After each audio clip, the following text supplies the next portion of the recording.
Previously on Dragon Ball Hakai. After Goku used every possible method to defeat Odisu, he finally reached the limit of power he could use without losing control. But Odisu pushed him beyond his limits, and as a result, the energy of destruction possessed Goku's body and mind. Under the control of his energy of destruction, Goku continued with the fight against the mage, but this time he was a completely untamed beast, and that proved to be a great challenge for the leader of the Celestial Mages. Realizing that he probably couldn't defeat Goku with the level of power he was using, Odisu revealed that Anzen, his host, has a transformation that allows him to wield more power if used. And after revealing this, Odisu shows this transformation. Why does this Anzen's transformation have a tail similar to the Saiyan's tail? What is Odisu's power level using this new transformation? Will Goku be able to maintain the upper hand in the fight? Find out now. Chapter 22, The Total Destruction of the Universe approaches. Seeing Anzen's transformation used by Odisu, who changed his hair in addition to growing a tail, the energy of destruction that commands Goku comments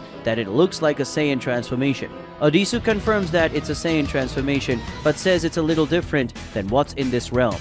Goku asks what he means by that, but Odisu says he's not there to answer questions. All he wants is for Goku to show him his power.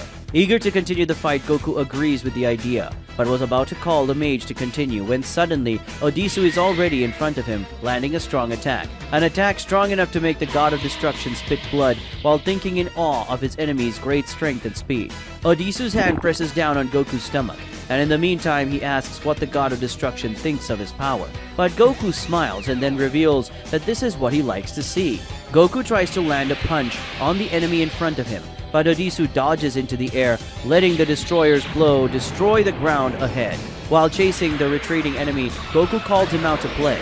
They gain altitude, heading towards the clouds, and then they begin an exchange of blows as they continue to go higher.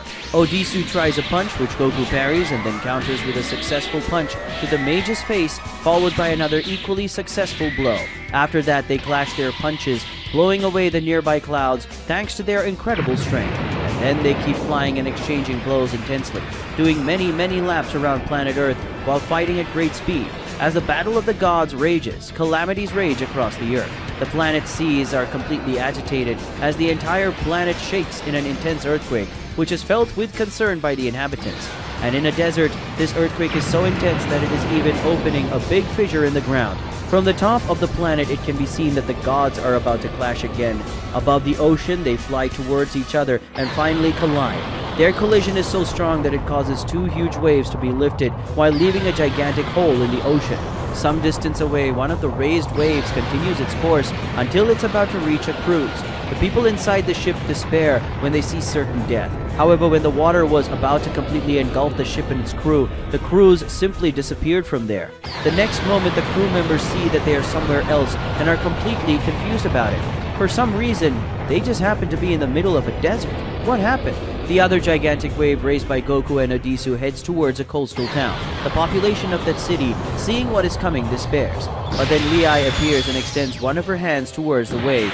Using her telekinetic power, Lei stops the water from advancing, then returns it to where it came from. Seeing that everything was fine now, the Kaioshin sighed in relief as she disappeared from there. Champa is watching the fight from somewhere else when Lei walks up to him. She recognizes him, saying she saw him in a book and knew he came to Earth. Champa immediately deduced who she is from her outfit and asked what she wants. Lei states the obvious. She wants him to do something to stop them.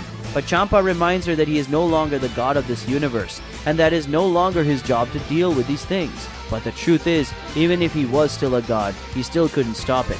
Lei is a bit startled by his statement, because if even when he was a god he couldn't do anything about it, it means that the situation is extremely serious. Champa confirms the gravity of the situation, saying that the level of power they are using right now is completely out of his reach. And not only that, the way they're fighting right now is nearly impossible to contain. Lei asks what he means by that, and as a heavy rain suddenly starts to fall, Champa asks if she didn't notice how they're fighting, and then he goes to start explaining to her.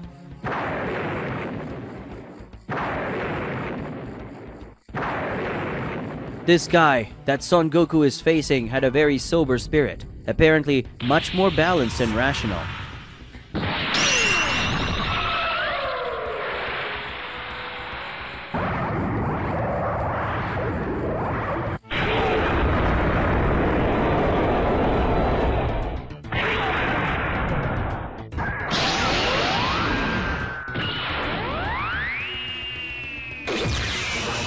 But now he is different. It seems that his spirit has become much more combative, and if he has given himself over to the chaos of combat, and the feeling I have is that the more he gets involved with combat, the more he progresses in battle.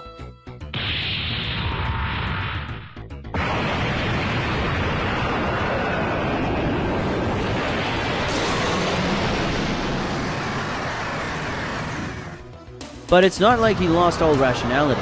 In fact, he still continues to fight intelligently, but now he seems to take pleasure in all the chaos of the battle. Son Goku, on the other hand, was overpowered by his energy of destruction, and the nature of that energy I know very well. The more he is consumed by this energy, the more he will lose any sense of balance and become an agent of destruction that makes no distinction of anything, as seems to be the case with the transformation of this foe he faces. Goku's power will increase as he surrenders himself to the chaos and violence of battle. But on the other hand, he will also become more and more unstable and move further and further away from his humanity. Hakai.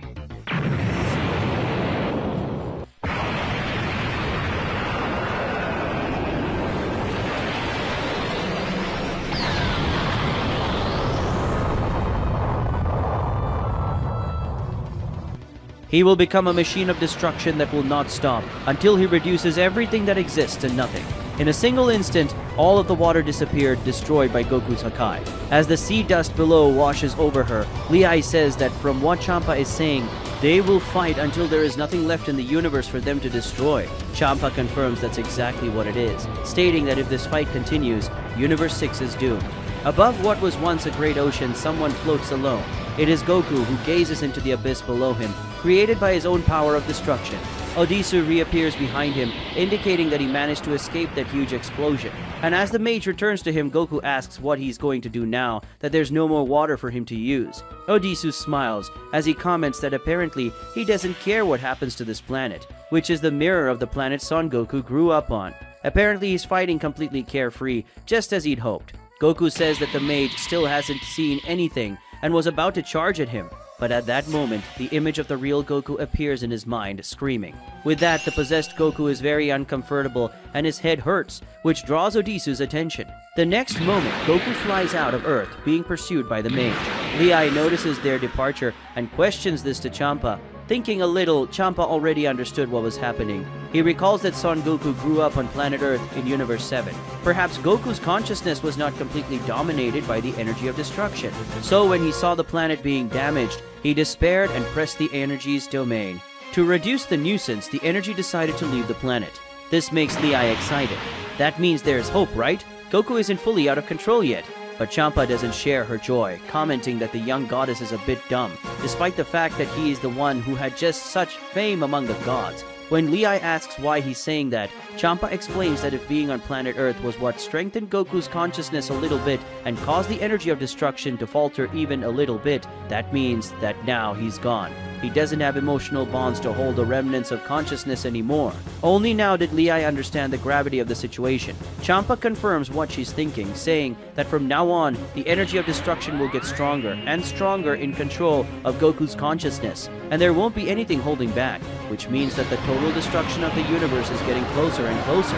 As if the fight between Goku and Odisu wasn't intense enough on planet Earth, now the energy of destruction that commands Goku's mind moves away from the planet to be able to fight more freely. What will this beast of destruction do now? And who will save Universe 6? Find out in the next chapters of Dragon Ball Hakai.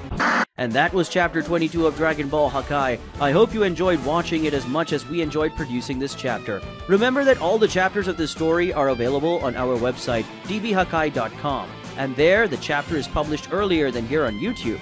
So maybe while you're watching this video, one or more chapters may be available there. So make a visit later to check. If you enjoyed this video, don't forget your like and subscribe to the channel as we become 150,000 subscribers. Until next time, bye-bye.